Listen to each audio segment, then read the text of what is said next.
Olá, então na nossa última aula vimos então como ajustar e encontrar o ganho e a constante de tempo para um sistema de primeira ordem. Vamos agora trabalhar com os nossos sistemas de segunda ordem? Bora lá? Então, o que nós vamos ter que trabalhar aqui, pessoal? Nós vamos, então, lembrando novamente, né, os nossos dados, a gente tem que tomar cuidado e entender, né? Ó, legal, obtive exemplo, uma resposta desse tipo, ok? Tem uma respostinha aqui desse tipo. Então, já sei que meu sistema é de segunda ordem, um sistema de segunda ordem subamortecido, perfeito? Então, vamos lá? O que nós vamos fazer?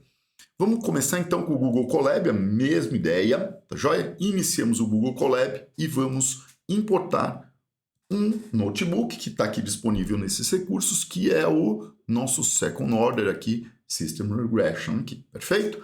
Vamos importar esse nosso amiguinho, ok? E na sequência, nós não podemos esquecer, nessa janelinha do lado esquerdo, ó, lá no lado esquerdo, tem lá a pastinha, e nós vamos fazer o quê? Ó, ele vai conectar o ambiente, e vamos clicar nesse botãozinho, fazer upload, para que a gente possa importar, então, o nosso caso aqui, que é o second order,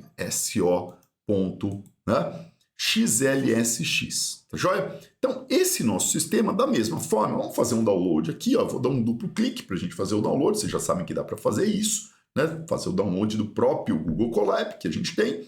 Vou abrir esse meu Excel só para que a gente olhe como estão esses resultados, tá bom? Então, a mesma ideia, vamos plotar aqui esse meu gráfico, e aí a gente vai perceber esse gráfico aí, ó, que é justamente o gráfico que a gente acabou de ver lá no nosso PowerPoint, tá bom? Esses dados, lembre, eles estão sendo obtidos de dados experimentais, joia? Através da aquisição de dados no nosso SDCD ou no nosso PLC, tá joia? Vamos lá, pessoal. O que nós vamos fazer, então, no nosso sistema? Ele funciona da mesma forma que a gente trabalhou no nosso sistema de primeira ordem. Eu vou instalar, né, o pip install control, nossa biblioteca, joia importantíssima para a gente trabalhar. Após isso, importar a biblioteca, definir S como a variável S no domínio de Laplace e importar um pandas, um numpy e um matplotlib. O nosso próximo passo, também bastante importante, vai você determinar o arquivo Excel que contém seus dados experimentais. Então, nós vamos ler esse arquivo Excel importando para um data frame. Ok? Leio, tem a descrição do data frame, e aí eu tenho, então, as descrições dos valores. Eu vou rodar o código inteiro para que a gente já possa automaticamente ver e trabalhar com um pouco mais de detalhes, né? Cada um desses processinhos que a gente tem. Então, eu vou por executar tudo. Ele vai executar todo o meu código de maneira um pouquinho mais rápida e que a gente possa, então, perder um pouquinho mais de tempo onde realmente nos interessa. Tá joia? Vamos lá, pessoal. A única diferença que a gente tem para o nosso processo é agora eu tenho três, né, variáveis para encontrar, o tal, o zeta e o k, ok? Para um sistema de o quê? Segunda ordem. Legal? Então, o que a gente acabou fazendo aqui? Eu simplesmente, então, determinei agora a minha função de transferência que a gente vai determinar e vou criar a partir do ajuste dessas três variáveis, tal, zeta e k, ok? Que são os pontos que a gente precisa para o nosso processo.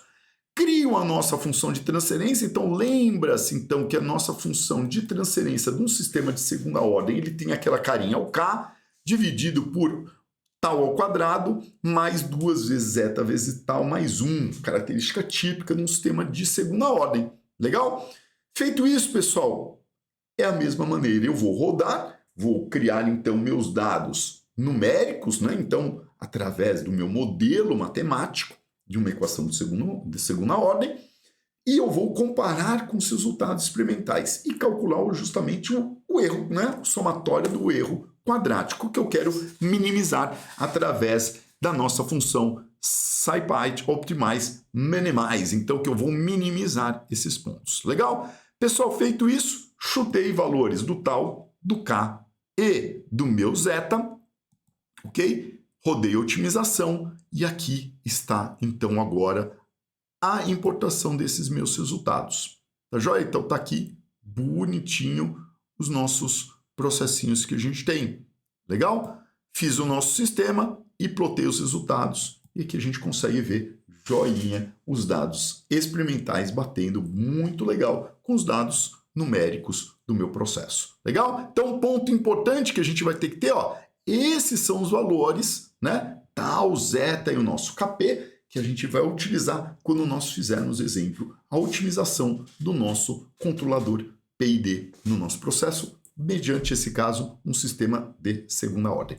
Vamos então na sequência, então, agora o que? Trabalhar com o nosso sistema de primeira ordem com tempo morto, que é um dos casos mais comuns da gente encontrar no dia a dia na nossa vida em controle de processos químicos.